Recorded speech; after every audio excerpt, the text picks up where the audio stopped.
On a cold and stormy night, Mr. White and his son, Herbert, were playing chess in their small living room of villa. While Mrs. White was sitting by the fire, knitting and talking to them occasionally. They were expecting a guest named Sergeant Morris, who was a family friend and had been posted in India and was back after completing his tenure. "There he is," said Herbert, hearing the gate shut loudly and heavy footsteps coming to the door. "Sergeant Major Morris," said Mr. White, introducing him. Mr. White welcomed Morris and offered him a drink.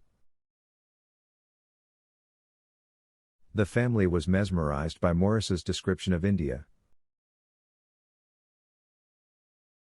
"I'd like to go to India myself," said the old man, "just to look round a bit, you know. I'd like to see those old temples and magic,"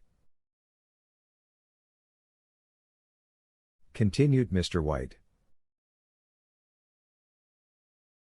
"What was that about a monkey's paw or something you started telling me about the other day, Morris?" Sergeant showed them a dried monkey's paw which had a spell put on it. Morris said, "An old fakir put a spell on it and now it is a talisman. He was a very holy man and he wanted to show that fate ruled people's lives, and that to interfere with fate only caused deep sadness. He put a spell on it so that 3 separate men could have 3 wishes each from it. It would bring a disaster," continued Sergeant. "It has caused enough trouble already," and threw the paw upon the fire. But Mr. White was curious and wanted to test the powers of the monkey's paw. He bent down and quickly retrieved it from the fire. He said, "If you don't want it, give it to me." Morris, after reluctantly explaining the appropriate manner for making the wishes, warned him that he could have the paw but at his own risk and departed soon afterwards. After the guests left, Mr. White held the paw in his hand and said, "I wish for £200. It moved. He cried, glancing with disgust at the object on the floor. As I wished, it twisted in my hand like a snake. The next morning, a gentleman knocked on the door. "I come from Ma and McGinn's, your son's employer." The old lady looked surprised. "Is anything wrong?" she asked breathlessly. "Has anything happened to my son, Herbert?" "What is it?" The visitor looked down.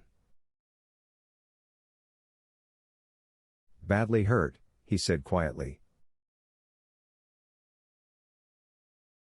"But he's not in any pain." "Oh, thank God for that." But the sinister meaning of the visitor's assurance suddenly became clear to the old lady and she looked at him. His face was turned away, confirming her worst fears. She caught her breath and put her trembling hand on her husband's. There was a long silence.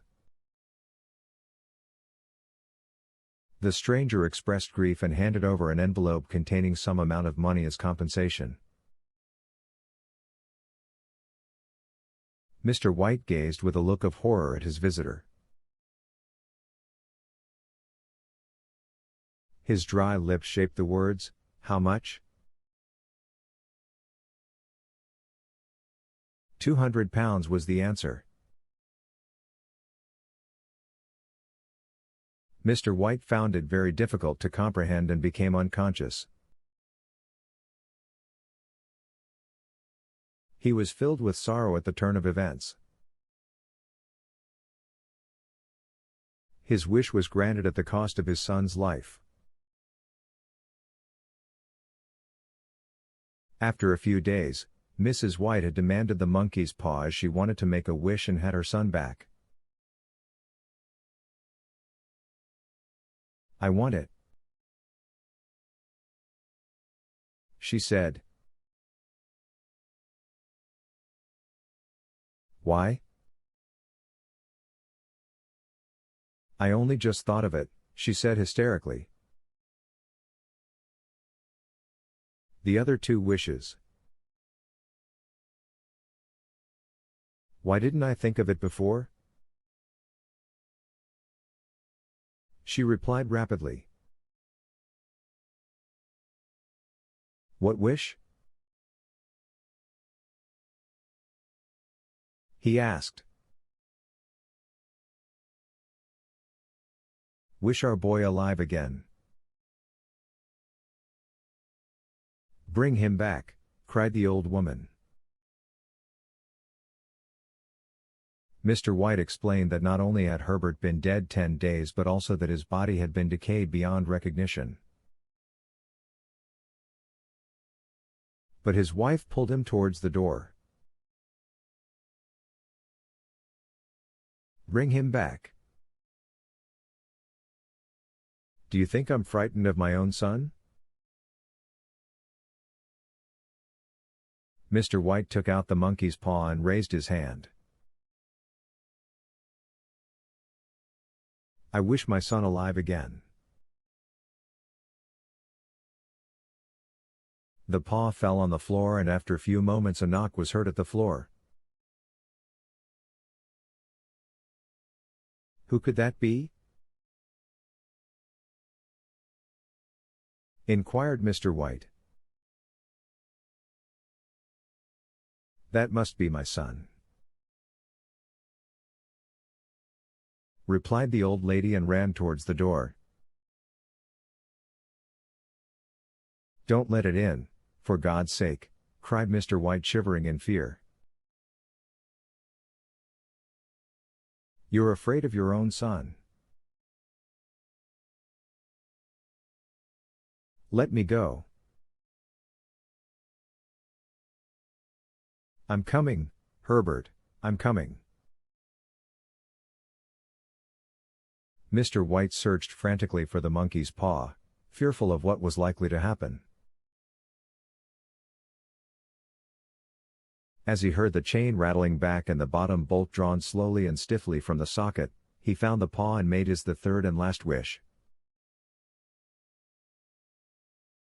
The sound of knocking stopped at once, though its echoes could be heard within the house. Suddenly there were sound of cracks and thunder. The house started collapsing. The roof, walls and staircase started falling down. They rushed towards the ground and sighed in disappointment and then ran towards main gate of the villa. Outside, the street lamp was spreading its light over a calm and empty road. The spell of the monkey's paw had worked.